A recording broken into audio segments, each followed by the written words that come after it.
everybody. It is May the 2nd, 2025.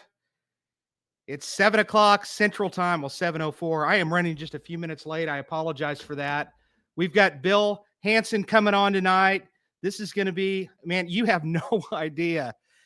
It looks like I have nerves of steel, I can assure you, but you have no idea the rushing around that I have been doing to get this thing going. And I've hit every light, every slow car, etc., to be here, to try to get here as quick as I could. I forgot my stuff at work, and my week has been just insane.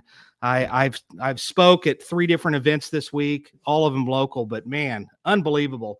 I want to give a shout out to Dreama from New Mexico, who lives on the Navajo reservation. She stopped by yesterday, and actually she gave me this bracelet that she's like, here, you have to take this. And I was like, I can't take that. And she's like, I insist, you're going to take it. And she gave it to me. I told her I would mention her on the show, and she stopped by to say hello to us. And she's just really a super fan of the show. And basically she wanted to just talk to me, and her son had tragically been murdered a few years ago in Albuquerque. And just a horrible, I know, take a breath, Sal. I know. Am I coming across that I'm a little bit high strung? Okay, I'm going to take a breath. There we go. I'm good. I hate running late, and I literally was rushing around all over the place. It's crazy. But Dreama, I'm giving you that shout out that I told you that I would do. I want to welcome all of the new followers and subscribers. If you're just joining us for the first time, make sure you hit subscribe and leave us a like and leave us a comment. I do appreciate it. I don't make anything to do this.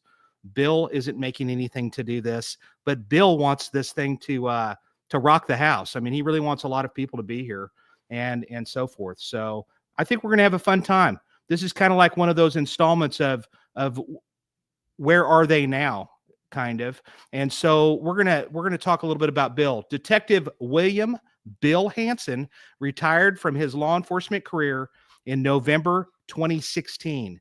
He left with over 26 years of experience in law enforcement and worked thousands of death investigations in the capacity of patrol deputy, patrol officer, scene detective, and lead investigator. Bill started his career as a patrol deputy in Mohave County, Arizona, Bullhead Sector, or the Bullhead Sector. While with the sheriff's office, Bill was an FTO, SWAT operator, and SWAT team leader. Bill transferred to Tucson Police Department in 1993, and in 1998, Bill received a promotion to detective in 1998, and he worked in the Burglary and Aggravated Assault Units. While in the Aggravated Assault Unit, Bill carried his own homicide cases and assisted the Homicide Unit beginning in 2000.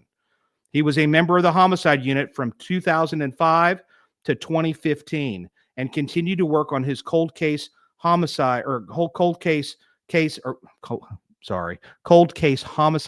until his retirement in 2016.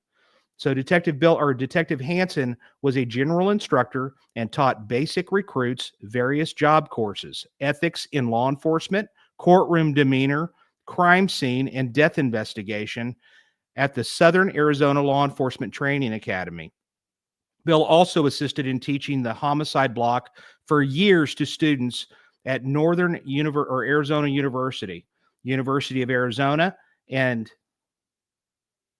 during his career, and trained hundreds of professionals. Detective Hanson is currently a technical advisor to the University of Arizona's course, The Nature of Murder. And then we'll get into the rest of this stuff. Let's welcome Bill Hanson. Bill.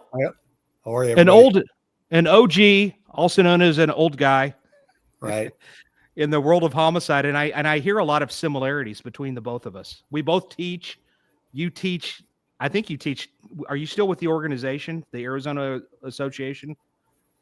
Arizona Homicide Investigators Association. Yeah. Yes. Yeah, I'm a past president for them. And besides that, I also teach for NCJTC and advanced police concepts. So that's only part-time though. When I read your bio, I can't help but think of that movie that Clint Eastwood was in, where he was a Phoenix cop getting sent off. And I think of those areas where I think you know the movie that I'm talking about, Yep. where what was that? It was The Gauntlet, where he's out in the absolute middle of nowhere. And was that kind of the area that you were kind of working in when you started? Yeah, we had some of those. Oh, in Bullhead, yeah, up in the thing about Mohave County, it's up in the corner of the state, but it's the 12th largest county in the nation. I mean, it's huge, Mohave County. And I was up around the area around Bullhead, and that's between like Havasu and Kingman, and also it goes right in the corner of Needles and Laughlin, Nevada. So yeah, I was up there for a little over 3 years, and we used to call it hell because it was so damn hot. Yeah, I think I heard you on another deal where you said you'd look up at the temperature, I guess on the top of a casino or something, and it said what would it say, and what was the real temperature? Well, Don Laughlin's casino was there, yeah, the Edgewater, and I'd see 132 up on that board, and he'd always reported at like 122 because he didn't want to lose all the retirees coming out there to gamble away their money. Yeah, but, and your boots are melting to the pavement as you stand there.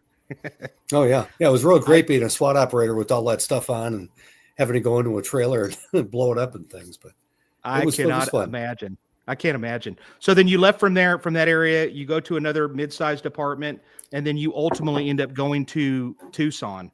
And right. that's a long process. And back then everybody wanted to be a cop, I'm sure, or there was a lot of competition. So when you got to Tucson, tell us a little bit about Tucson as far as the demographics, size-wise, et cetera. I'll tell you first about Casa Grande. That's where I went to from Mohave County, waiting to get hired on by Tucson, but I was still in the process the whole time. It was strange. Year and a half to get through the process. So I went to Casa Grande, got through my FTO, had some great folks there, and then left. But get down to Tucson. Tucson's about a 500 square mile area. City and county wide, it's got 1 million people. And the crazy part about it is it's like the old West down here. I mean, you've got border problems and gang activity and everything else. But for our unit, our homicide unit, we had 6 detectives, and we averaged between 50 to 70 homicides a year. I think the year that first 48 was there, we had 74, I think it was. And that's just homicides. It wasn't suspicious death. It wasn't in custody death. It wasn't officer involved. It wasn't ODs, things like that. We had plenty of work to keep us busy. That's for sure. So you get there at the department, and what's the size of that department, or at least what was it at the time? Because I know that you guys don't have the manning levels that you used to have, probably. Right. Back when I came in, it was like a 1,200 man department, so it was pretty good size. Yeah, that's huge. Not as big as Phoenix, but I had no idea that department was that big. That's really big. And so from there, you get on the department. It's a huge department. The population of Tucson is roughly what? I mean, it's the second largest city in Arizona. And yeah, it's like just like 600,000, but with the county included, it's over 1 million. It's huge. Okay. Pima County is a pretty good size county itself. Yeah. See, I've been to Tucson one time before. I've been to the Saguaro National Park and different areas around Tucson, and it's a pretty city. I just had no idea it was that big. It's crazy that it's that big. How far away from Mexico are you? About 40 minutes as a crow flies. It's not too far at all. Super close. All right. So you get there on the department, and tell me about, number one, what's your journey from patrol? Because everybody starts out in patrol. What your journey was from there up until homicide, and what was it that made you really want to go to homicide?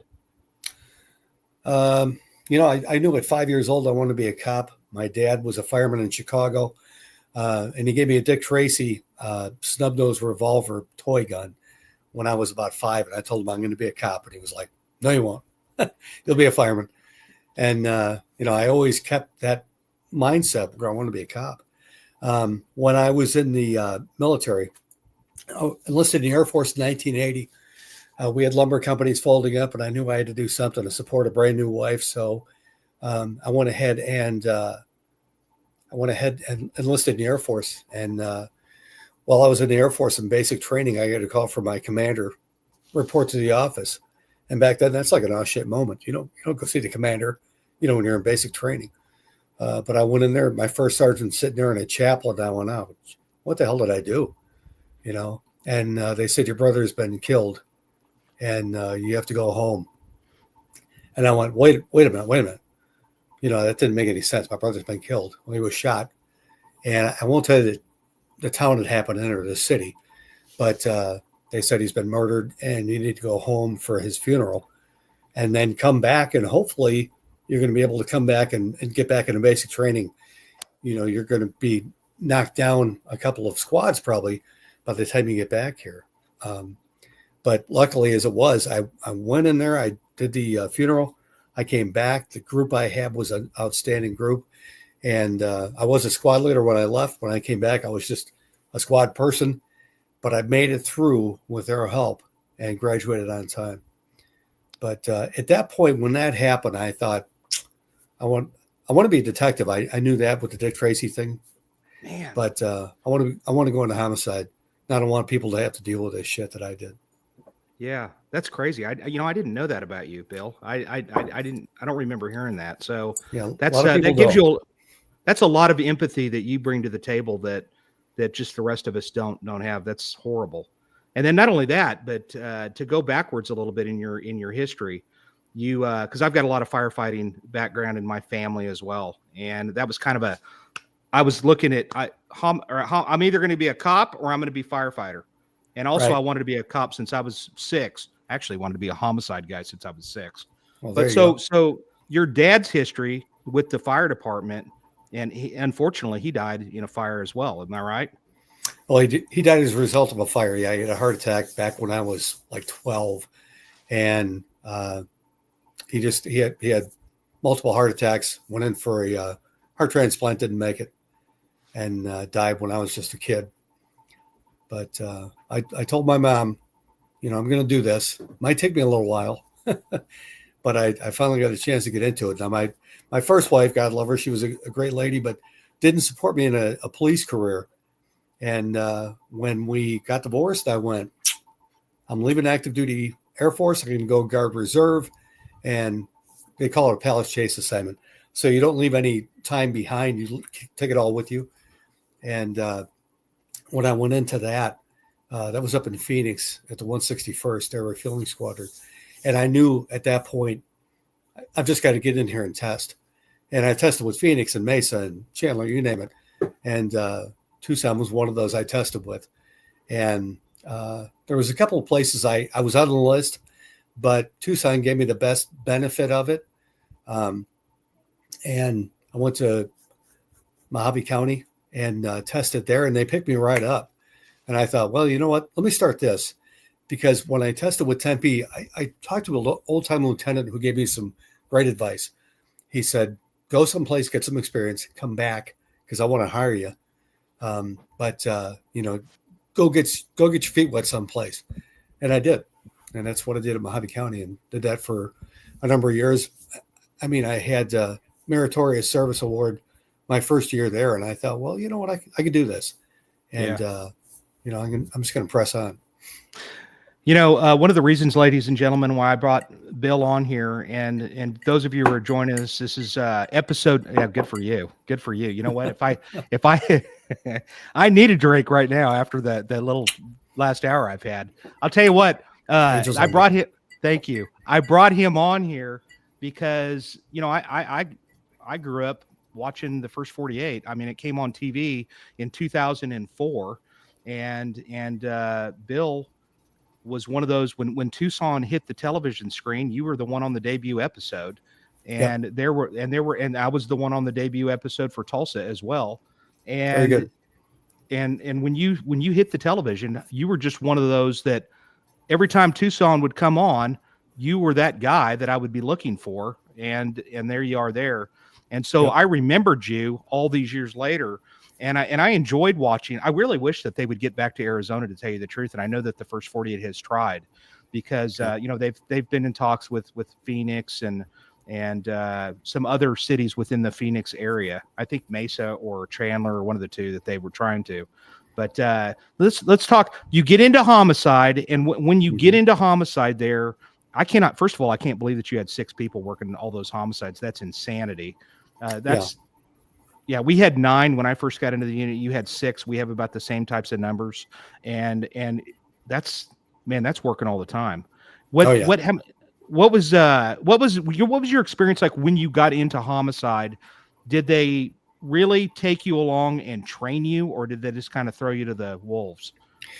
No, well, and I've got to say, when I started in assault, like I said, I carried my homicide starting in 2000. So if you were beaten, shot, stabbed, didn't die right away, that was our case. It wouldn't go to homicide; it would go to assault. So I started carrying homicide cases in 2000. The nice thing about that, our supervisor was Mark Fuller, great guy, and he started going, you know what? Come out on the homicide calls with us because I want to get you in here as soon as we can. So I go out and work crime scenes with those guys. And besides the ag assault crime scenes, I also worked the homicide crime scenes. So, I mean, I was, kind of training by fire. But it was great because they were able to get me in there. I started with AHIA, the Arizona Homicide Investigators Association. I started that back when I first started ag assault.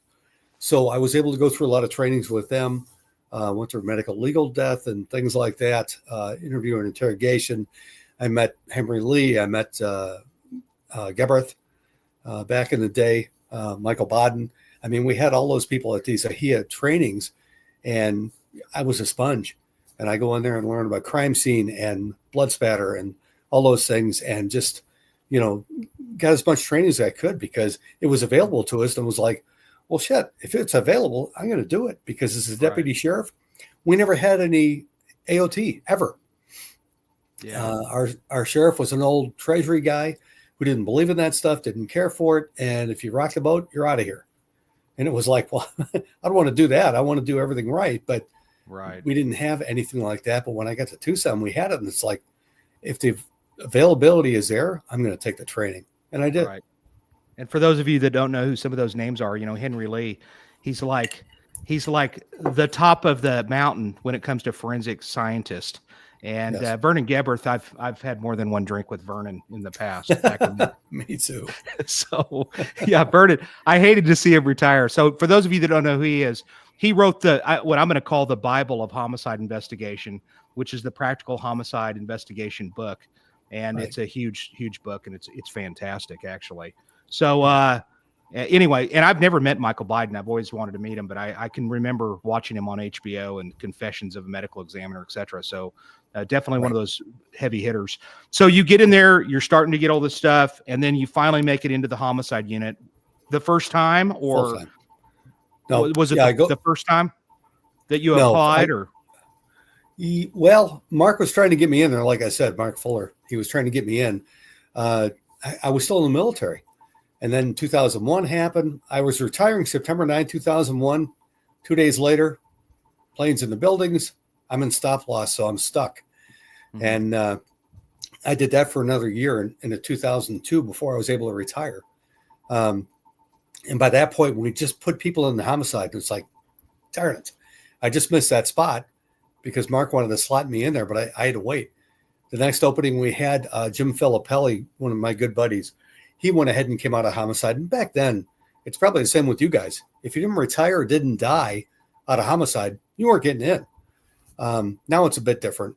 And I appreciate that because you have, a newer breed that goes in there, which is great. But with us, I mean, if you didn't have a slot, you weren't moving in. Yeah. So by 05, what's that? Well, what is different about it today? Do you think from then to now? Well, I know that we got a great group of people in there in homicide.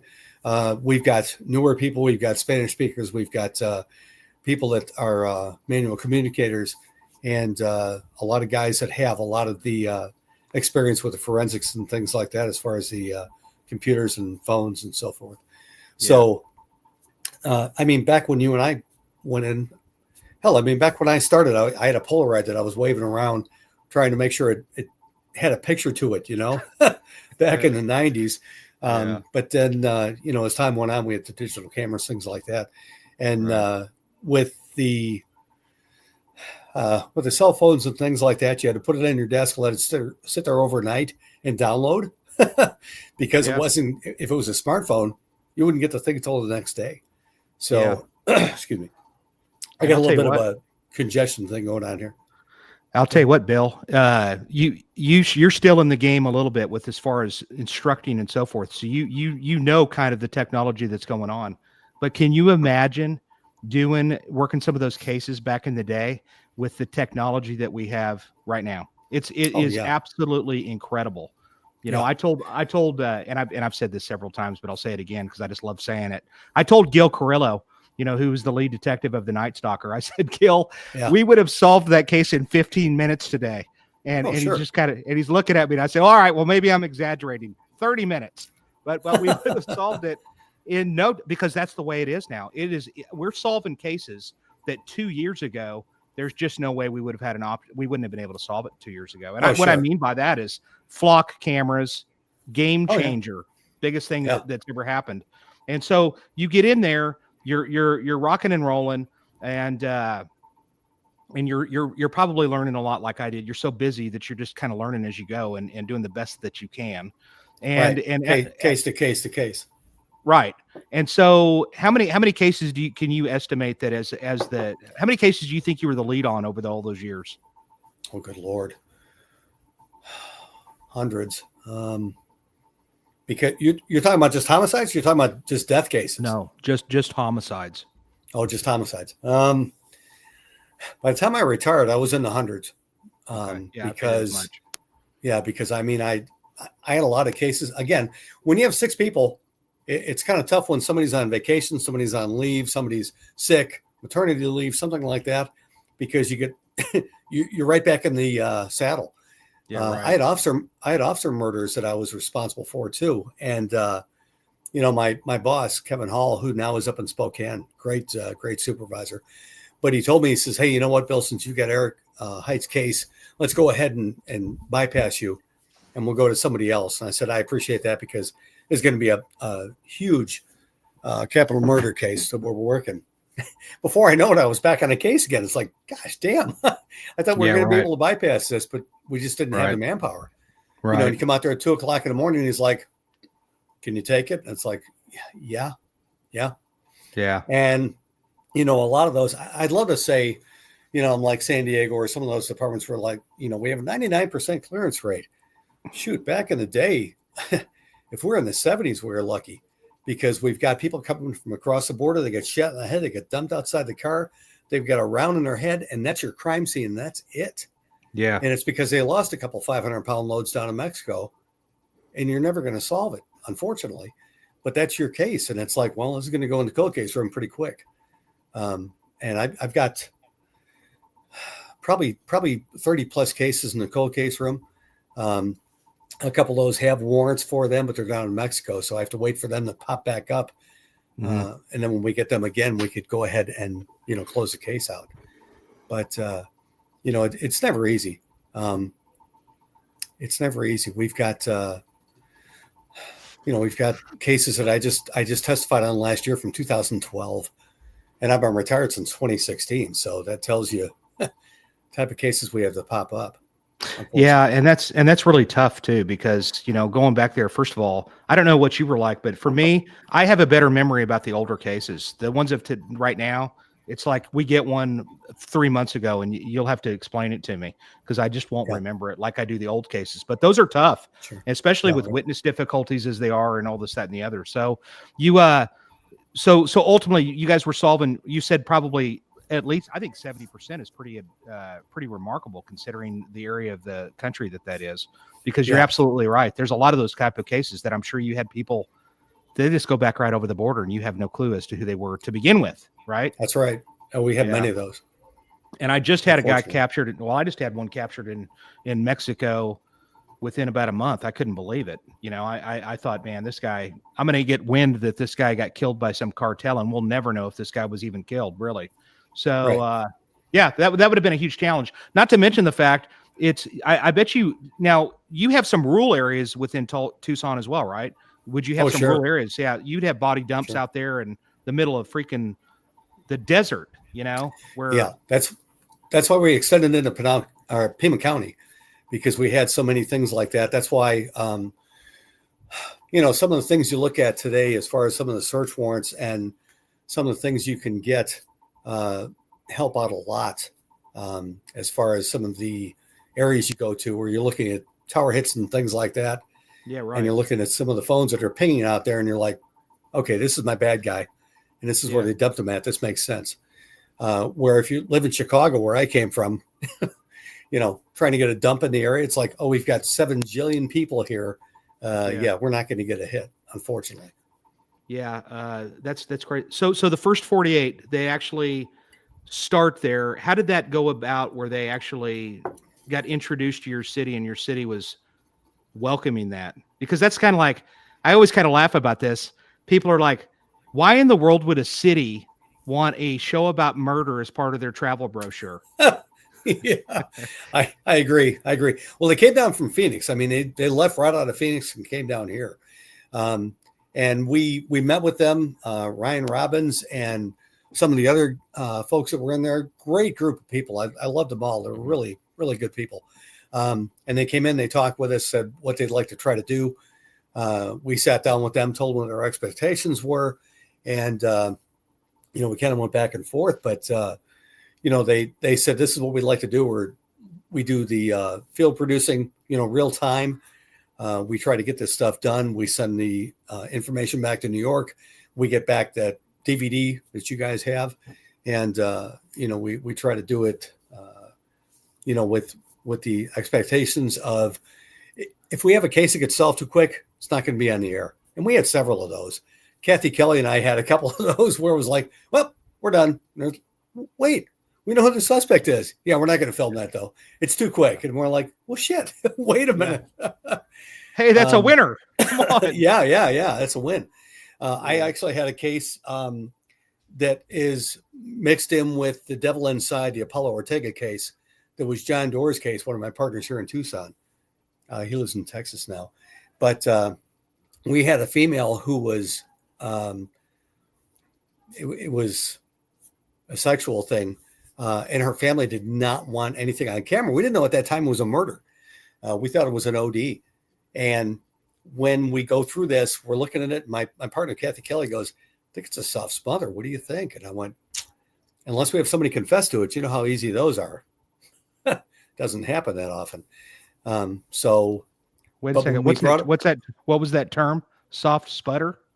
Soft smother, where they put something over her head. I got you. Yeah, I got you. And Apollo Ortega, when he confessed to the Devil Inside case, the Ortega case, underneath the bridge is 666 because he was with the devil. He actually said that they said, did you have any other murders? And he goes, well, yeah, there was one. The girl I was with, and I smothered her when we were having sex. And it's like, Mike Carroll runs out and he goes, Billy's talking about your case on the air, or on the video. And I ran in there and I'm watching it, and I'm like, oh crap, that's our murder. Yeah, he did do that. And we're looking at the point she had a high cocaine intoxication, and we thought it was going to be an OD. Unfortunately, we had some things we could look at as far as them being sexually active together, but that doesn't mean he murdered her. Sure. But he admitted it to them. And it's like, oh my God, we just got a murder conviction on this guy. And he pled to both murders and was nice enough to get murdered in prison about 3 months later. Wow. After he was convicted. Well, and that's unfortunate too, because don't you think that he may be involved in yet another one in the downtown area? Oh, absolutely. Absolutely. Yeah, something that had something to do with some rebar. Yes. Yeah. How do you know about that? Well, I'm a detective, buddy. I detect. You know that. I'm telling you. I just talked about that in a suspicious death class recently. Really? In Texas. Yeah, in Texas, and also, where's my last one at? Peoria, Illinois. Well, so then you do speak also, so that's good, and we'll get to that in a minute because I noticed that you got something on your shirt there. Is that the Arizona homicide? Yes. Okay. And that's the Arizona. Tell me what the association name is one more time. It's the Arizona Homicide Investigators Association. Okay. Out of Arizona.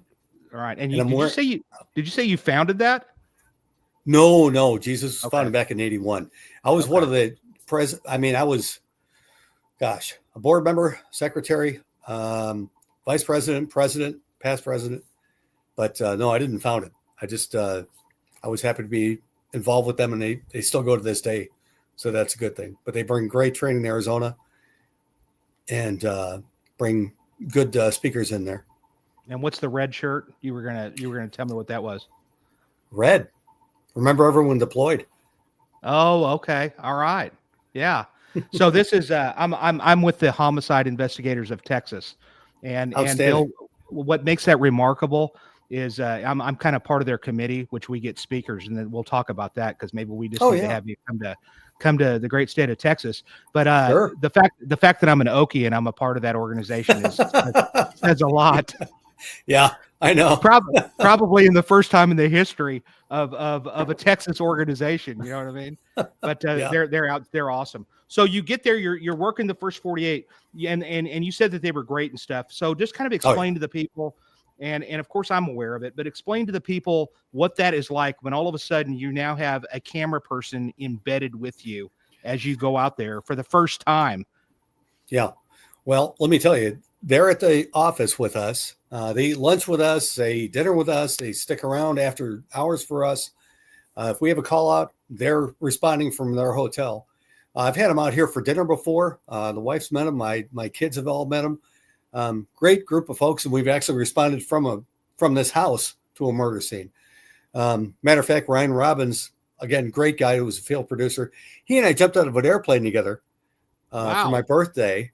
Yeah, he was actually doing it for First 48. It was going to be an episode of what they do when they're not working their cases. And he came out there. We went to Eloy and jumped out of a plane together with my sons, 3 of my sons. And we did that, and we got down and we landed and everything was safe. And he goes, you know what, Bill, I got the camera all the way up on the plane. We're sitting there filming. We get you guys going out the window. And he said, I put down my camera, then I jumped. He says, what do you think about doing this all over again? We'll put you in a suit and we'll have Kevin calling you on the phone, Kevin Hall, our supervisor at the time. And you could go to a call out. And I went, I don't think people are going to buy that. But it never aired. It was one of those things. They had people that were jet skiing and, doing skiing in the mountains and things like that. But it never aired, unfortunately. Yeah. But just a great group of people. They're fantastic. So so all of a sudden you're used to working homicides and rolling to scenes, just you and another detective probably, or sometimes you're by yourself in that car. And so what was that first moments like, or what was it like for you to have a camera guy all of a sudden going, stop, wait until we get through this red light before you speak? Yeah. And it was drop call. It was my first case I had. And that was the one where the kid left a cell phone at the murder scene.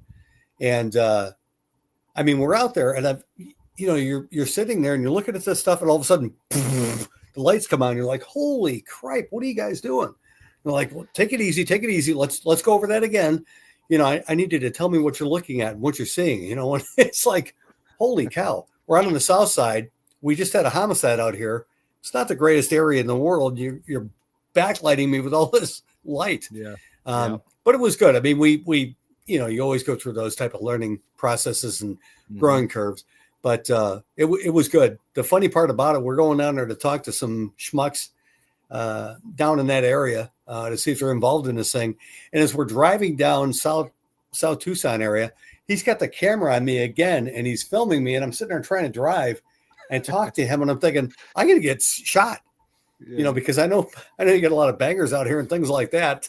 Somebody's going to drive past and go, as we're driving through. Oh yeah. I can relate. Yeah. But no, it was great. The biggest thing I think I could take out of that whole thing was you don't change your gloves enough.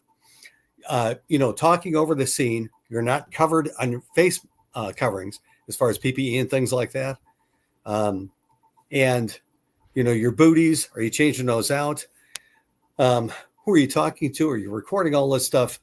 And again, with First 48, with the people that don't know, they have to go out there and get clearances from all these people and get, signed waivers that they'll talk on camera. And a lot of people were like, I'm not talking on camera. But then you'd have other people going, well, on camera, shoot, yeah, where do I need to sign this thing? You know, and they're telling their life story. It's like, oh, okay, yeah, we want to know if you know this person. I don't know him, but let me tell you about this other time. It's like, no, we don't need all that. Yeah, we've literally had.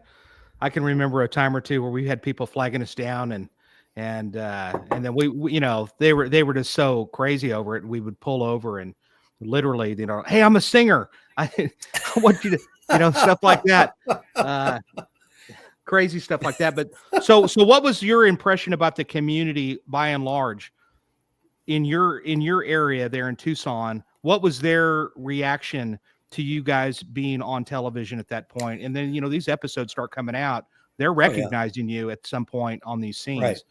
Yeah. Was it good or bad, or what was that like for you? It was favorable. I mean, we'd see people at lunch and they're like, hey, weren't you on that show? You know, things like that. The biggest thing about Tucson, and with Kathy Kelly, Mike Carroll, Jennifer Whitfield, everybody we worked with on these cases, you know, we said, we want to be professional on this. And we don't want to have 5 episodes where it's like, well, he was taken into custody, but he was released later on because they couldn't hold him on anything. It's like, no. We want to make sure we show this in a positive light. And, you know, the chiefs and things like that, they'll look at it and go, oof. You know, we had cops out here for years, and they wouldn't come out to any of our hot scenes.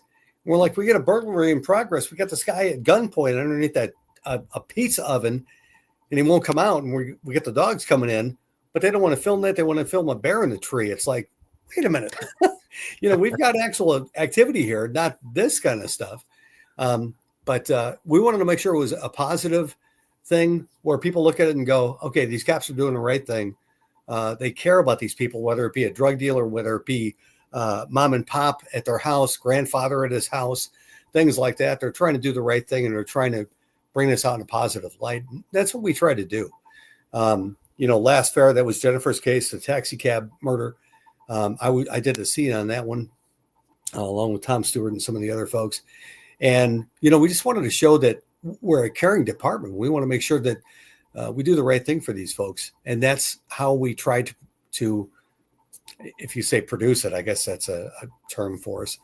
But and with First 48, they were great on that. They're like, yeah, you know what? Let's go back on this. Let's recap this, and we'll talk about that. Tell us your feelings about this. You know, my kiddo that was gunplay, where he was shot at the church. He was a high school student. You know, they wanted to get me on there where I talked to the family and talked to some of the people who were doing car washes for him. And, you know, I went in there and talked about that and the fact that, you know, the community's coming together. We're having, you know, a lot of response for this, and we applaud that. We want to see that. And that's what we had. A lot of people came out for those type of things. And, you know, would they like to be on camera and waving and stuff? Sure. But they wanted to be there for the young man that got murdered, you know, and it was good. Mm-hmm. And we always had a positive response from the people. You know, I'd see people at lunch. I'd see people. I was at a HIA in Vegas, and I had a lady go on the elevator and start talking to my wife and I got off the elevator, and she's like, was he in the First 48 before? My wife laughed. She goes, yeah, actually it was. That's my husband. Yeah. And she's like, oh my God, we love that show. We saw him before.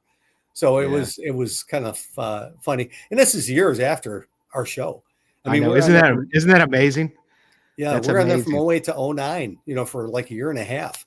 And these people still remember these shows, and they still show them on A&E and Mystery Channel and some of those things. And it's funny. Yeah. But, no, you're right. You're right. There's one of the episodes that that he's talking about. I'll tell you what, you know, it's 99.99% positive. And I only give a 0.1 because I've had a stalker or two, believe it or not. But aside from that, but we've been on there for 11 years almost. Bill. Yeah, you guys have been on there for a long time. Long time. And so and that's one of the things, and I watch it too, because I learned stuff from other cities. As a matter of fact, you know, I really enjoyed New Orleans, and I really am kind of a Mobile fan, actually. I really loved Mobile because Mobile was a city that it's all about the teamwork. And when you work in a squad of 6 people, there's no choice but to be a team. And if that's and that's one of the reasons that I brought you on here too, is because as far as I was concerned, the thing that I liked about Tucson for me personally, number one, you guys weren't on there long enough. And I am curious as to why you guys ended up leaving. What was the decision for you guys to leave, or for them to leave Tucson? John had the last case, and that was Devil Inside. That's the Apollo Ortega case I was talking about. And I think they were just looking at branching out. They were looking at doing other things. We were kind of down on our count for that year. I think we only had like 60 murders that year, which is not, low, but I mean, they had heard about Birmingham. They wanted to go back to Birmingham. I think Memphis was on the scope, and so was Tulsa. I know that for a fact, in Dallas. So, and again, with these folks, talking to Ryan and all those guys, I mean, they'd be on First 48 today. Next week, they might be in the Sedan with Discovery or Sweet 16 on MTV, and things like that. So they were all over the place. Yeah. And they even talked to my son about, get your college degree out of the way. You could come out here and field produce with us. You could do this stuff because we'd pick you up. Because Alex was a photographer and he loved that kind of stuff. And he's like, geez, do you think I could do that? I said, yes, absolutely. Yeah. How cool would that be? Yeah, he's a dad. He's a husband and dad, and he's busy doing things in his own life. But I just think back and think, gee whiz, Alex, you could have done a lot of stuff if you wanted to, because they wanted to welcome on board right off the bat. Yeah, I'm trying to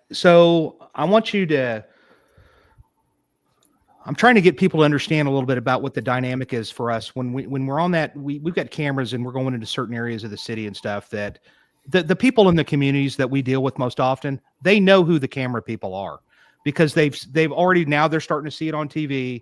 They get the fact that they're the First 48. I know that in Tulsa, our community, very respectful. They weren't like being out of line. They would, if they didn't want to be filmed, hey man, please don't put me on camera, etc. Right. And the camera people, consummate professionals.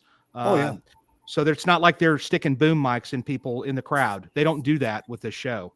So they're very, very respectful, which is something I appreciate. Yeah. But what I'm thinking is, when you would go to some of these communities and they would see you, the individuals still might hate the police, but it's like we get a pass.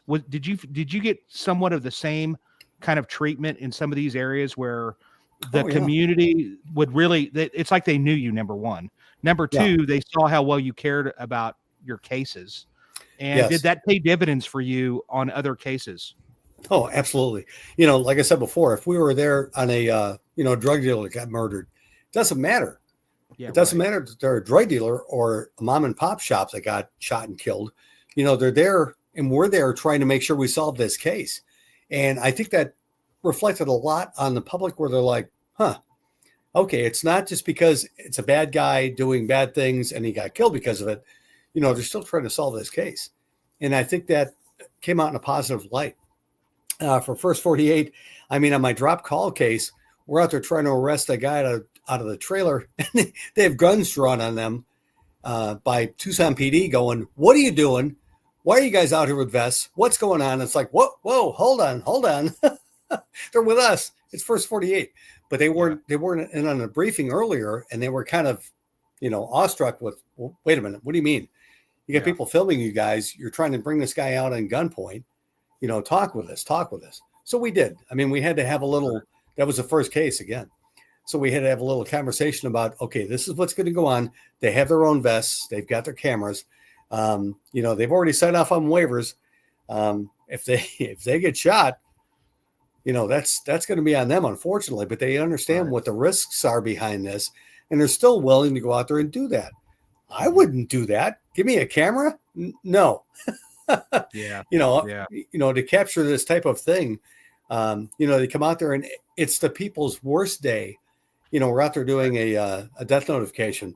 It's the worst thing for the families, and they're hearing this, and the people with First 48, they were very compassionate, and they were very empathetic about it, and would talk to them and go, we understand. If you don't want to sign a waiver, you don't have to. We're just here to say, we're here with the department. We're trying to, show a positive light on your son's death, on your daughter's death. And the people would go, okay, let me sign it. I'll sign a waiver. Yeah, And it not wouldn't only always that. happen, but go Yeah, ahead. not only that, but it gives them an opportunity to really showcase their loved one's life. And it's not, Yes. as opposed to just somebody being gunned down and in some sort of a situation where automatically the public is going to assume that they were up to no good. But Right. they can shed some light on the fact that they were actually a family person and so forth. And that it happens. So I think do you think that Tucson would ever be interested in having them back? I think so. It'd be up to the chief. Chad is a chief now over there. And I know they had to have some questions answered. They had another group come in. I can't remember who they were called or what the show was, but they had them come in there and they tried to do that. And I think it didn't work out right for them, which, maybe it wouldn't. But First 48, I would say that if they come back and approach them, maybe they would. Yeah. And I see in the chat, somebody talked about an officer involved shooting. Who gets the investigation on that? And I think you could answer this as well as I can. If you're on the bubble, if it's your number, if you're up, it's yours. Yeah. I think depending on who you're. I think more specifically, they were actually asking too that what if an officer was killed? Are you guys going to? I mean, that must be tough for you to work one of your fellow officers.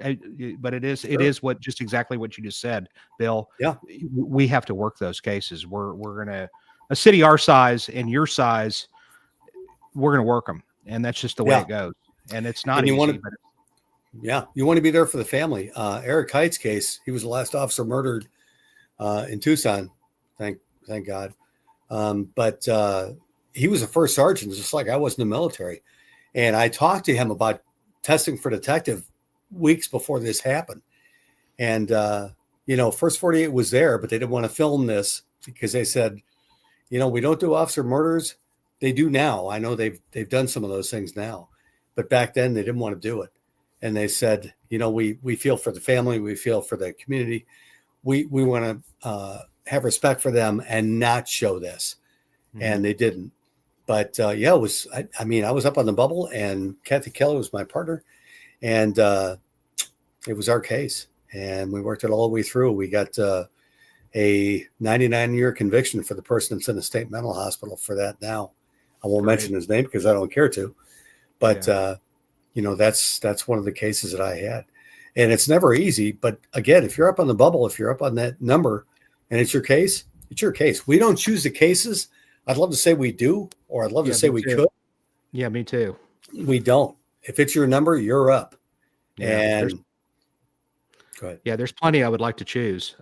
Gangster, I think I'll pass. I'll wait for the next one. Let's see what comes down. But like quadruple, you could get a quadruple homicide, and you're up. And that's what it's going to be. Matter of fact, I'm up right now, so I'm actually up for the next murder. and I literally figured, and I know. The wheel of misfortune is going to be spun, and I just don't know what's coming. But, I know. Somebody asked about a murder thing as far as the sex thing gone wrong. It wasn't a sex thing at all. They were having sex, but he murdered her during sex and smothered her to death.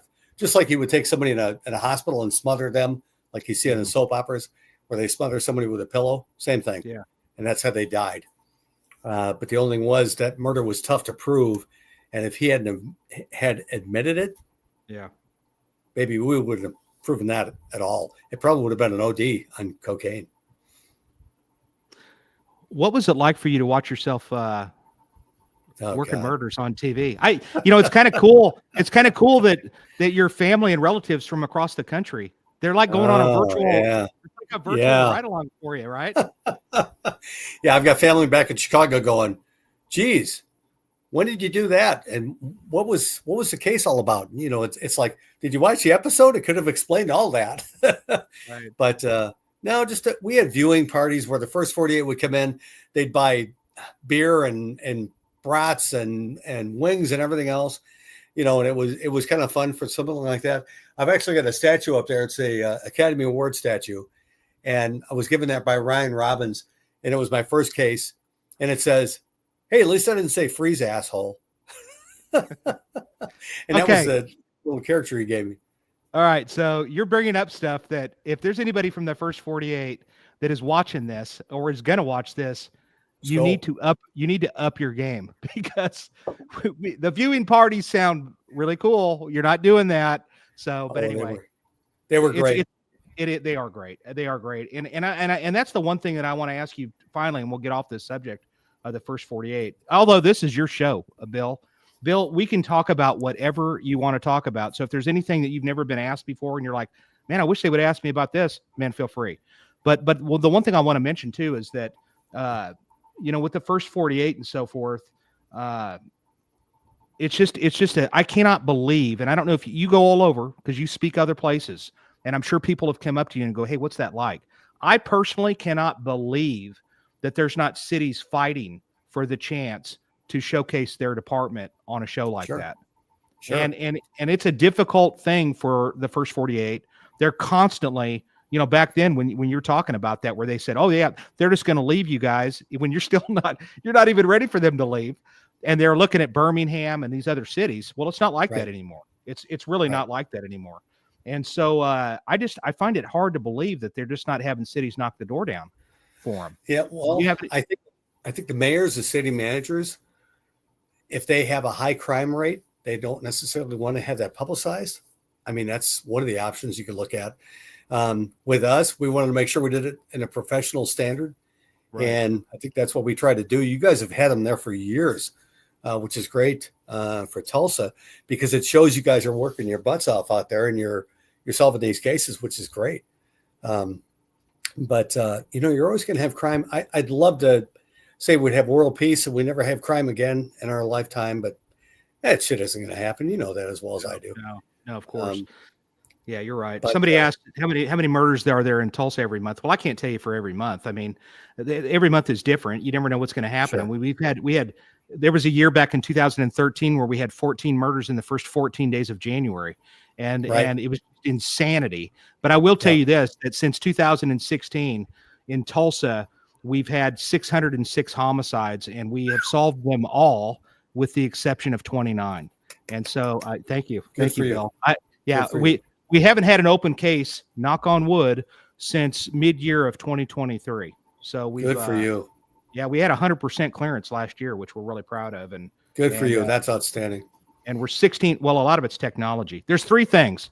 Oh yeah. Teamwork makes the dream work. The advances in technology and our relationship with the community. Because if you're not getting along with the community and you don't have the ability to talk to people, you're not going to solve cases. Right. Yeah, the real-time crime centers, things like that, they've more than paid for themselves. I know that, with a lot of the people we talk to, we go out there and talk to CIs and try to get them to open up a little bit. And, man, that was back in the old days of go out and knock on some frickin' doors, and try to find out what you can find out and do zero tolerance and tell these people we're not going away until we get this bad guy or bad girl. And we'd stay in the neighborhoods and the gangs are like, geez, give this guy up. Let's be done with this. We don't want him around here. And they do that from time to time. But a lot of times it comes down to good old detective work, the gumshoe thing.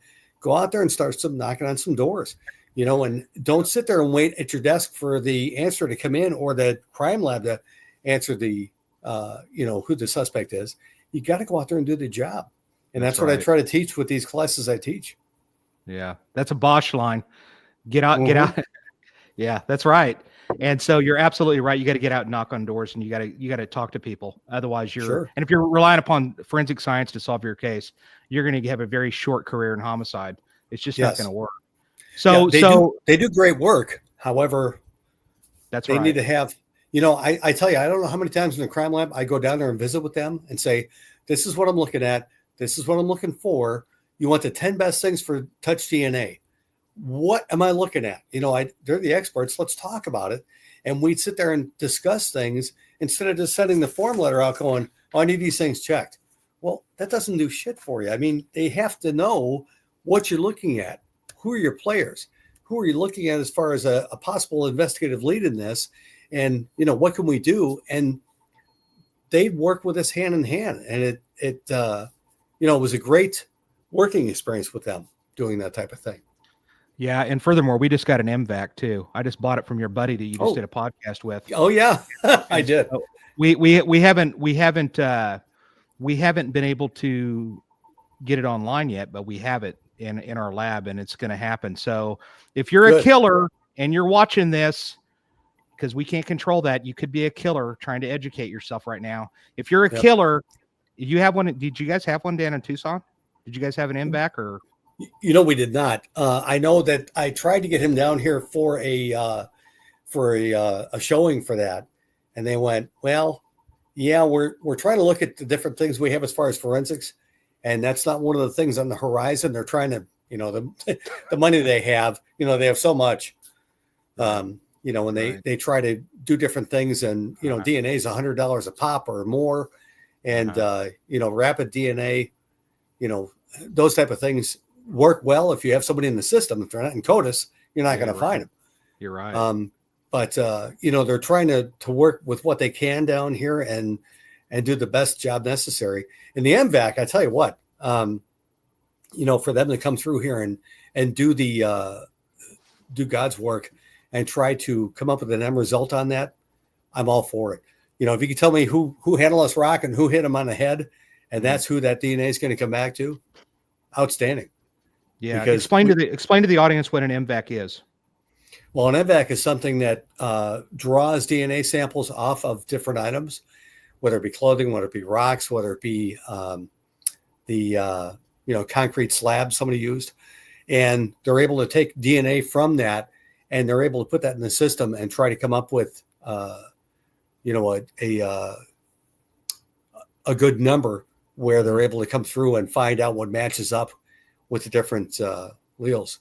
Yeah. You probably answered back. Well, it's just for the listeners. It's kind of like and he's explaining it very well, but it's like it shoots a solution into these porous material, and it's like a wet vac is what it is. And it's very simple. Yes. It's an expensive machine, but it's a very simple concept, and it just sucks that fluid up and it goes through a filter, and then they test the filter, and they've been probably somewhere in the neighborhood of 25% to 30% more successful in getting DNA off of than the traditional swabbing method that we've used forever. So this is the machine. This is the machine, or at least part of the process. This is a really huge deal where this is how cases from the 60s, the 70s, the 80s are getting solved. That's what's up. So if you're a killer, like I said, if you're in Tulsa, you better look out, buddy. Yeah, we're gonna solve some of them. I mean, not all of them, but we'll solve a few. That's for sure, because of that technology. So I'm really excited about that. So tell me, no, go ahead. I just want to answer a question real quick. Stephanie asked, was there a homicide that bothers you still to this day? Good. All the cold cases that I put in the cold case room absolutely bother me every day and keep me awake at night.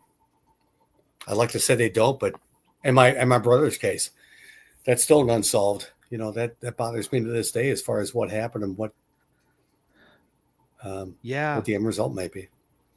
Well, the MVAC. That's an MVAC. That's probably it. That's like a miniature MVAC. That might be like a handheld mobile. The one I'm talking about is bigger than that. You actually wheel it in.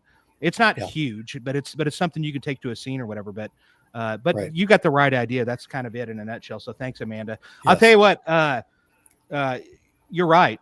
The unsolved cases. Was there a case that really stands out to you that's just like that you kind of sleep, like, not to get too personal, but that you kind of on occasion it just still bothers you to this day as far as just the horrific nature of it?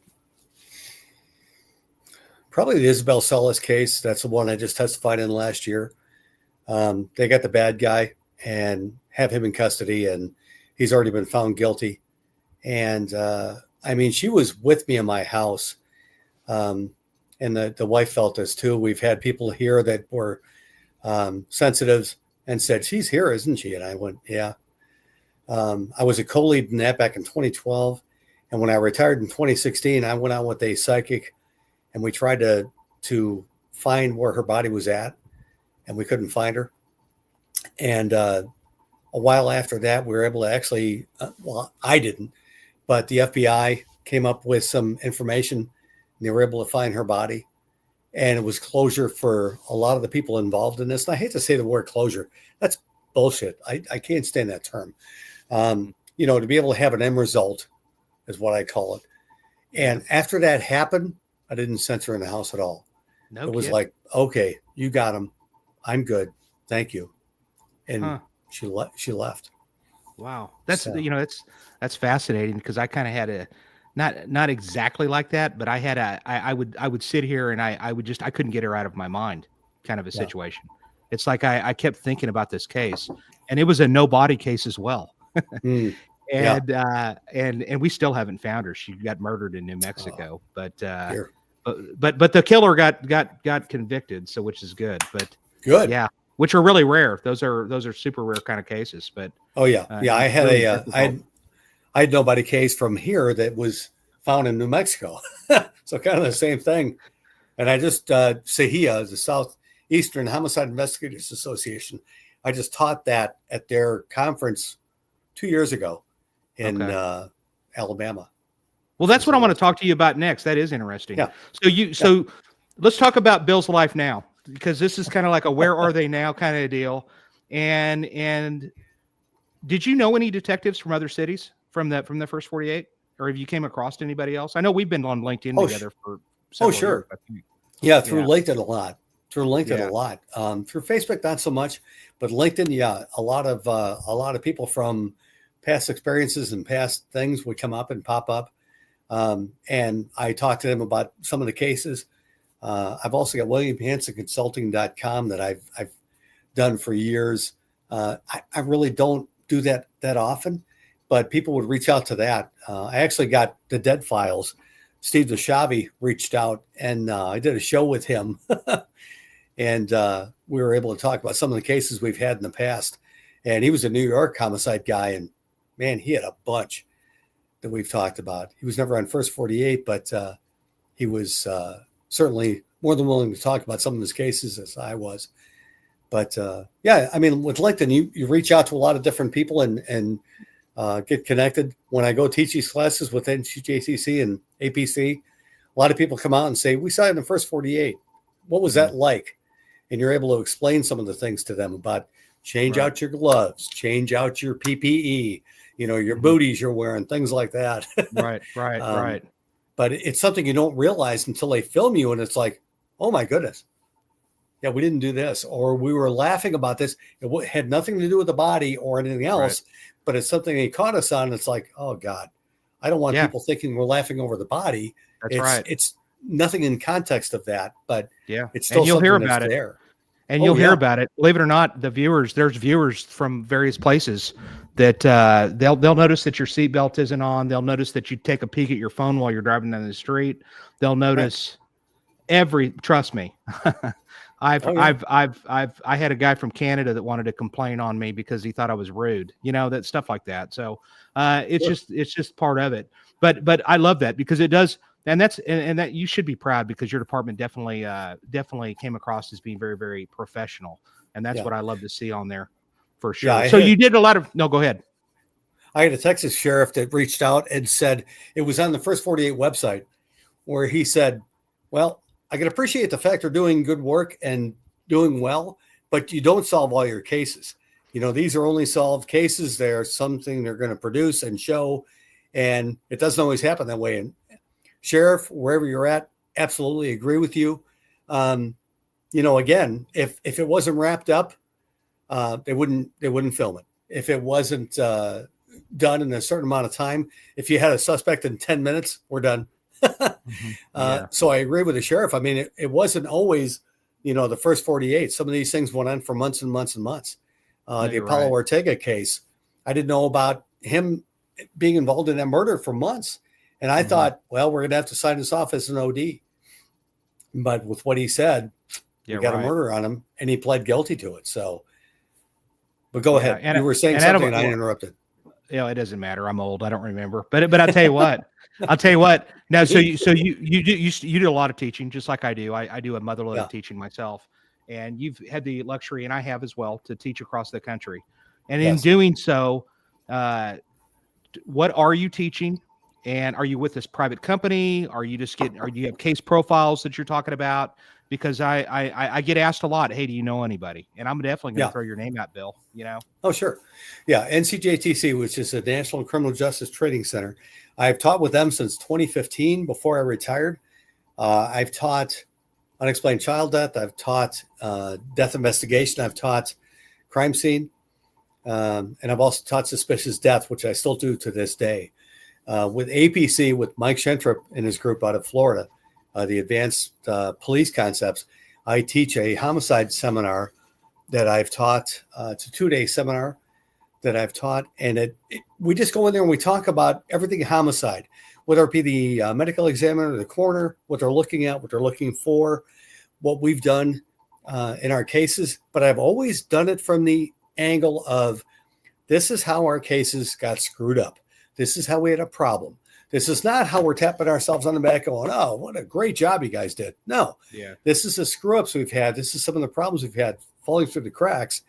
And this is how we overcame them, or they ended up in the cold case room. Brilliant. No, that's excellent, because those are the cases that we learn best on, Sure. Yeah, you're absolutely right. You're going to put people to sleep on the other ones, but in reality, you're right. So how did you get started, or how did you get the eye of that organization, the national one, to start teaching when you were still in the business? Yeah, I actually reached out to PATC. Well, I won't say what the name is. And I had said to the boss back in the day, you've got some great homicide guys in there, but it's a little bit old. Mm-hmm. I attended a PATC class back in the 90s, and I attended one back in the 2000s, and they're the same class.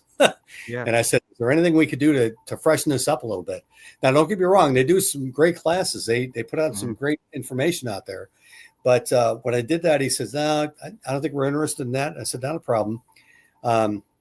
Karen Ashby, who was with the NCJTC, she was a tribal detective back in the day. She said, have you thought about teaching with them? And I went, well, no. I mean, I want to teach part-time. I don't want to do any full-time gigs. I don't want to go back on the department someplace being a supervisor or a commander or something like that. I'd rather just teach. And she said, well, what do you think about NCJTC? So I reached out and talked to Jim Walters. He was a great guy there. He was in charge of Amber Alert. And when I talked to Jim, he said, we're going to get you on board. And I met with Brad, the boss for NCJTC, and I gave him my spiel on it. And he went, I think we could actually put you in a death investigation, which I did. And I did that for years with a bunch of other great instructors. And I was on the ground floor for Death Investigation Academy, which I was part of when it came on. And we started that. But then later on, I went on suspicious death. I teach with the doc out of Tucson here, and Dave Winston. He's a medical examiner. And we teach the suspicious death from the angle of, this is a detective's point of view. This is a medical examiner's point of view. Sorry, I'm getting a little bit dry in the mouth here. And, we teach it with the understanding of, these are some of the problems you're going to face, and you need to be ready for it. And with a lot of folks we teach with, it's great. We've got a pretty interested crowd. But when you ask them, how many people have been case detectives in a homicide case? You may have one or two hands reach up, and it's like, out of 63? Are you serious? Cow. Wow. Okay. Yeah.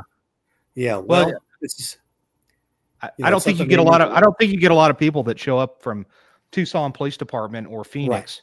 Right. Most of the time, I think at most of these conferences and stuff, you're getting more of a smaller, although in Texas, I mean, they do have guys from Harris County and Houston and Austin, but believe it or not, Austin doesn't get a ton of murders. I mean, it's right. The number of murders that you were getting in Tucson and we're getting, that's more than they have in Denver. You know what I mean? I'm pretty sure. So, or Fort Worth by far, places like that. So that's awesome. And so you've been teaching. I'm sure you have the ability to have case presentations that may be in the neighborhood of 4 hours, right? Oh, sure. Okay, well, that's good to know, because you might be taking a visit to San Antonio along the Riverwalk, Bill. I don't know if you've ever been there, but it's an exciting destination. That was basic training, baby. I've been to San Antonio. Oh, yes, that's right. I forgot. So we might have to just have you there so we can have a drink together and absolutely and have a good time there. So you're still teaching to this day. You're still doing this thing. And what was it? You said something about a consulting deal. What's that website if somebody wanted to get in touch with you? WilliamHansonConsulting.com. WilliamHansonConsulting.com. It's all one word. Okay. www, and of course, WilliamHansonConsulting.com. So that's one of my websites. But a lot of people reach out to me on LinkedIn, and it's William Bill in quotes Hanson, Hanson. And a lot of people reach out to me there. By all means, reach out to me. I've got a class coming up in Sandy, Utah. I've got a class coming up in South Carolina. I've got a class coming up in Napa, California. So I've got a lot of classes popping up. Reach out to me. Let me know. And, if you want to go to the class and learn some things, I think it's funny because one of the classes I've taught before, I talked to a kid and I talked about not cutting corners. You've got to do the basic standardization on a homicide case, whether it be an OD, whether it be, a suicide. You've got to do a homicide investigation to make sure you're crossing your T's and dotting your I's. Yeah. And I said, don't cut corners. And he said, okay, Hanson, at the break, he comes up, he goes, Hanson, let me ask you, it's the chief, the under chief, and myself. And that's it. How do I not cut corners? And I said, well, I understand where you're coming from. If you got a death investigation, whether it be a child or an adult or a vulnerable adult or something like that, you're behind the 8 ball before you even get started. Ask for some help. Talk to your city, talk to your county, talk to your AG's office, talk to the feds. Try to get some help on that case because you need it. Talk to an adjoining agency about trying to help you with these things. Right. Don't go in there going, well, my God, I've got to interview 5 people and I have to do the crime scene and I have to do the autopsy and I have to do all this stuff. Talk to them and try to get some help because they're there to offer it. Reach out.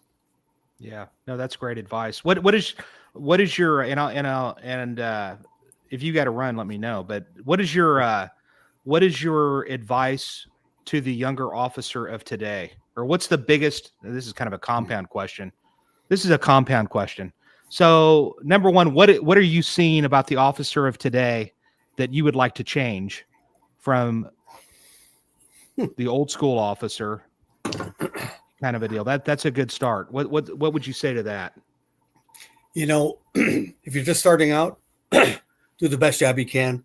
Hopefully you have the support of your department, your mayor and council, your city council, your county board of supervisors, or whoever it is, and you're able to go out there and do the job.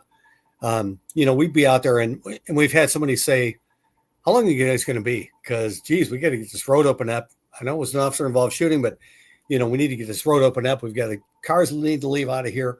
And we're like, no, we can't hurry this along. This is something that's going to be the officer's career, or the person that was shot and killed, or the person was shot and injured. It's going to be their, case study too. We need to go through this to make sure we're doing it the right way. You can't hurry these cases up. Right. For anybody that's out there, do a ride along with your homicide unit. Do a ride along with your gang unit, whoever it may be, your CID folks. Try to go out there and see if this might be what you want to do down the road. Like Jason and I have talked about, we knew at an early age we want to be cops. I knew later on I want to be a homicide detective.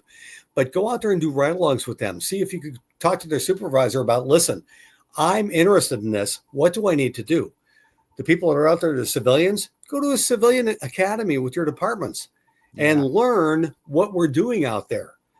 Learn that the press is going to skew this stuff and slant it the way they do, unfortunately. If you have a good press department behind you, great. But go out there and do a citizens academy, do a ride along with your departments, go out there and do a CID ride along with your homicide unit and see if that's what you want to do, because we have to have the best people in that job. If you're not doing the great job, you're not doing the best job you can, what the hell are you doing here? Yeah. That's great advice. That's great advice. Now he's referring to, just so I don't get inundated with messages about, hey, I want to do a ride along with the homicide unit. Right. Let me put it this way. Bill will agree with me. A ride along with the homicide unit is a lot of sitting at a desk typing. Okay. Yeah. It's just not going to happen. It's not TV. No. So, but I will say this, you're bringing up a great point. For the younger officer that's out there that, they're like, hey, listen, I want to be a homicide detective one day. Well, then let them know that you're interested. Ask them what you can do to better prepare yourself for this position. I had Freddie Ponce on from Miami, and you may remember Freddie. Freddie, yeah. Freddie, Yeah. Freddie. I need to introduce you to Freddie. He teaches all over the country too. He teaches. He's got a PhD. I mean, he went on and got his PhD. I'm not quite that motivated to get a PhD, but he's got a PhD. And Freddie's super smart. But Freddie's like, listen, I went up there, and this is Freddie, and I got to say this because this is something you just do not see. Freddie would go up there to the homicide unit and just hang out. And he would go, tell me about this and tell me about that. And then after he'd spend an hour with them talking to him about interviews, I love this. Freddie goes, hey, I need you to sign and date that. And he would write down his training. He was putting together a training manual, and he was having the homicide guys like check him off that he spent 1 hour with him. So when he applied for the unit, he had a book of all the times that he had spent with the homicide guys. And I just don't see that. I don't see that from homicide or people that are wanting to come to our unit. As a matter of fact, you would think that people would come and go, hey, I'm thinking about coming there. Can you tell me about the job? And you don't even see that. You just all of a sudden hear somebody's applied. And I think that that's crazy. So I think that brings up a great point that, look into it. And the other thing is, ladies and gentlemen, I'm going to reiterate what Bill just said.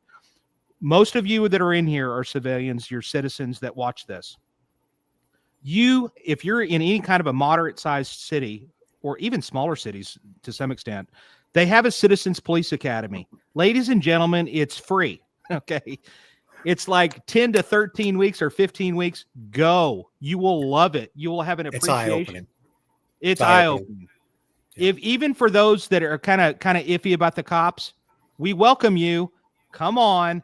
And you can go to this, and like I said, you will walk out of there with a new appreciation as to how we do our jobs. And you may actually want to do it after going through it. And you'll and I don't know about you, Bill, but I know for me, man, I do the death part, and I show the real deal. I mean, I don't make it to where they're going to need counseling, but I do show them real cases. And I do too. My whole training is all case based, where I talk to them about the cases we had and how we had difficulty with them and how we overcame them or we didn't. But let me tell you, for the new people out there, talk to the people with the gray hair. Become a sponge. Or the people with no hair, so either one, you'd be good. But that's great advice. So, and then finally, what is it? I mean, what would you do if you could change it? Or you tell them about, you're talking about that. Are you noticing a difference between the cops of today from back in the day?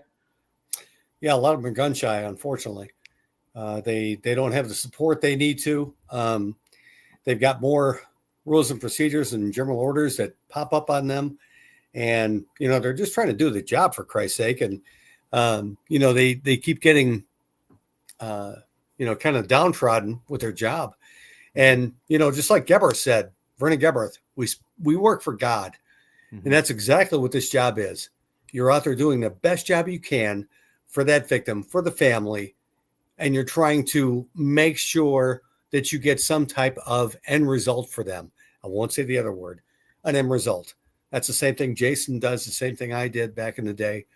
And you have to have the support, command staff, chiefs, sheriffs, whoever it may be. Yeah. You have to have that support. Yeah, absolutely. Do you, and then the other thing I wanted to ask you too is, do you just speak to law enforcement audiences or on occasion, other than citizens police academies that you've spoke to, is there ever any times where you've been brought in to speak to the public, or is there any public events that sometimes you get hired to come in and speak, keynote speaking, things along that nature? Okay.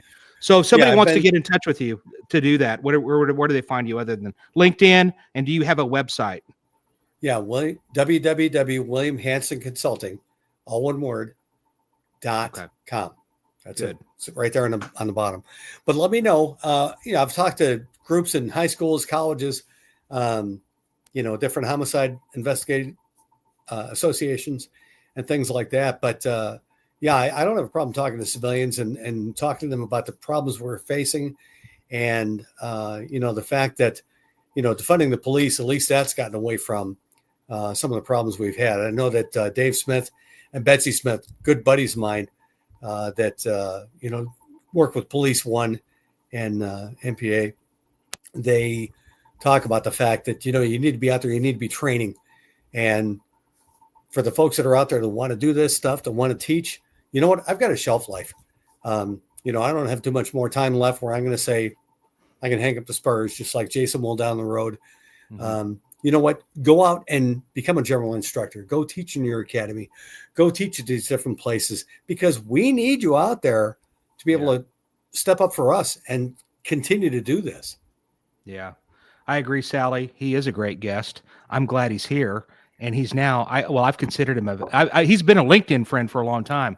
Now that I've actually met him face to face, he's my friend from here on out. I appreciate you, Bill. I really do. I Jason, think that, I appreciate that. You're one of those people that I'm telling you, man, that you're kind of like a sensei to me. All of these older homicide guys that I bring on here, don't think that I wouldn't bend their ear from if I ever had something that it was just stumping me that I wouldn't call these guys to ask them a question. And I know darn well they would be there in a heartbeat. And that's what I love about this. I'll come out to Tulsa. I'll have one of these and we'll have a cigar. I'll go or vice versa. I'll go to, if I'm ever through Tucson, believe me, I'll give you a ring. Absolutely. Just let me know. Yeah. Me, you, and Jason Schechterly from Phoenix. Jason. Love Jason. He was on here, and then we'll talk murder, because Jason's the bomb too. I love him. Oh yeah. So he's not a sugar coater.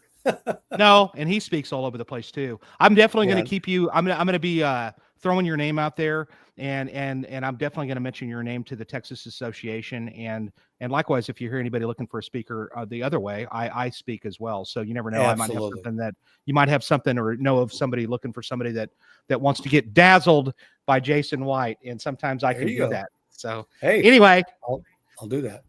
All right. Hey, listen, ladies and gentlemen, I got to tell you, thanks a lot, Bill. You've been awesome. This has been episode number 48 of Into the Fire. 48 episodes with, in my opinion, exceptional guests. I mean, really, they're the reason why I have people like Bill on here. I could call all kinds of homicide detectives, but first of all, I've got to like them. That's the thing. I've got to be impressed with them. And those are the people that I'm bringing on here. And it's not just people like Bill. It's other people of other disciplines. In the very near future, we're going to have somebody on here that's a forensic genealogist. We're also going to have, it's going to be great. We're going to have Gary Nosner, the lead negotiator from Waco. He's going to be joining us in the very near future. And we're going to have just epic people on here. And that's why I do this. I do this because if I just called Bill and said, "Hey man, tell me about your life and what you're all about," he's going to think, "What's this weird guy calling me for?" But at least I have this show that makes it where it's normal. So it's all good. Have you had Jen Spears on the show yet? She's out of Florida. No. Oh man, she is good. She does Cold Case, and she's awesome. A DNA expert. Okay. Well, listen, if there's anybody else that I need to know about, definitely let me know who they are. And I would love to have some great people on here. Ladies and gentlemen, once again, I got to tell you, this show is not a show without you. And I appreciate each and every one of you. Please, if you've checking this out on Rumble, Spotify, Apple, or any of those, subscribe. Go to my YouTube page, Detective Jason White. Like and subscribe. Go to my Detective Jason White YouTube page. And I want you to subscribe because I want more viewers. I mean, I want people to watch this. The more viewers I get, the bigger to the person that comes on here. There are some guests that don't want to come on a show that doesn't have a lot of viewers. They want a lot of viewers, and that opens it up for bigger and better guests, I promise you. We're going to be also, just to let you know, there's going to be some merchandise that's going to be coming out in the near future, and be looking for that. And this is what I told him. I said, I want it to be good stuff. I don't want it to be garbage. I want it to be really good, and I want it to be super cool. And I've seen some pictures of that. So just letting you know up front, believe me, I'm telling you, man, if I was there with you, we'd be having a drink. Trust me. I know. I'm going to have a drink for you when I get off of here. But no, ladies and gentlemen, I gotta tell you, I appreciate it. Check me out on Twitter, Instagram. Do you have Twitter or Instagram that you yes, I do. Okay. Instagram, yes. Okay, what's the handle on that? Maybe you can get a bunch of followers on that if you don't have any issues with that. I don't know. I think it's Bill Hanson 50.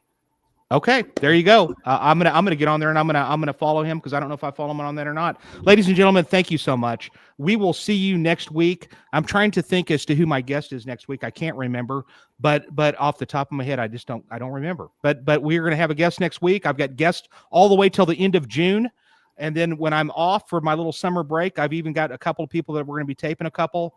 And man, I've got some. You have no idea who's coming on. It's gonna be great. It's gonna be people just like Bill. Thank you, Bill. You were freaking awesome, man. I really enjoyed it. Sorry for me being a little bit off kilter and stressing. Not at all. Not at all. No, you're fine. You're fine. All Hey, right. we know what the homicide investigator's life is like. Yeah, for sure. All right. Well, listen. God bless out there. Don't click off, Bill. I'm going to talk to you off the air real quick. Ladies and gentlemen, thank you again. I appreciate it. Thank you, Amanda. You don't get enough thanks, and you're behind the curtain. And thank you. She put up there that I'm great, and I appreciate that. Thank you so much. And so was Bill. This isn't a show without Bill. Okay. Bill's show number 48. How appropriate. All right. Ladies and gentlemen, thank you again. Sign us out, Amanda.